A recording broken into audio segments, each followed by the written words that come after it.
Good morning, boys and girls and parents. First of all, parents, I have a message for you.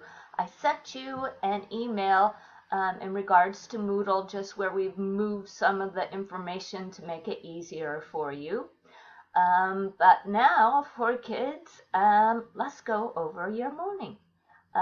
Again, it is Wednesday and it's April 8th. Sixes, you're going to be reading some A to Z. You're going to be watching a video dealing with poetry, and then you get to write your own rhyming poem and do some handwriting. Sevens, you are also going to do some A to Z. You're going to be rereading Gabriel Mistral to one of your family members, working on your fluency and expression. Then you get to see a video, and then you get to write a friendly letter to Gabriel Mistral. Of course, it's just going to be a pretend letter, but it should be some fun for you. And then you're going to practice your spelling words. Remember that Thursday is going to be spelling test for sevens.